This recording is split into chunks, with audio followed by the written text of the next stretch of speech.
Oh, you can't be serious.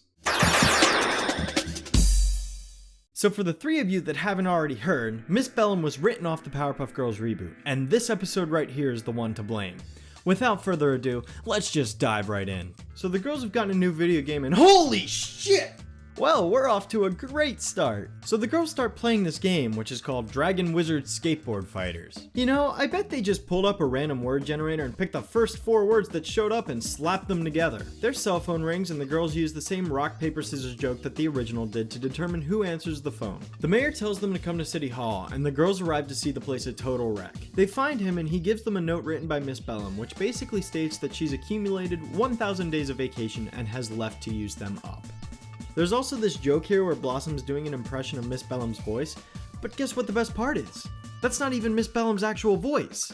Anyways, the mayor asks them to help him with a to-do list, and 8 days later they finish it up. There's a news report that a villain by the name of Bianca Bikini has escaped, and she just so happens to show up right in front of the store that the girls are at. She grabs a disguise and the girls mistake her for a total stranger, so they offer her to be the mayor's new assistant. After arriving at his office, the mayor seems perfectly comfortable with letting a random stranger replace Miss Bellum without mourning her departure at all. Is this even the same man that said this? Do you know what it is that makes a man, girls?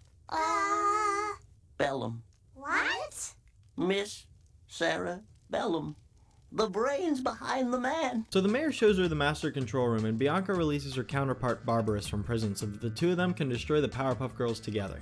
The girls ended up playing the video game all night long, and as such they were too tired to fight back when Bianca and Barbarous kidnapped them. The mayor sees that they were taken on TV but isn't sure what to do, so he consults a wall of the founding fathers for advice. They basically just tell him to mayor up, and he does just that. Bianca and Barbarous are seen playing the girls' game while Blossom, Bubbles, and Buttercup are tied up over a barrel of molten tie-dye. Gee, where have we seen this before? Also, there's a lame fight with the mayor, Bianca, and Barbarous where they try to make it like a video game with points appearing on screen and stuff like that. There was a Mortal Kombat reference though.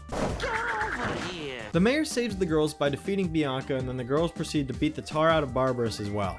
The day is saved and the girls apologize. The episode ends with a shot of Miss Bellum on a beach reading a newspaper with the mayor saving the day. In the words of the original show itself, Miss Bellum was the brains behind the man.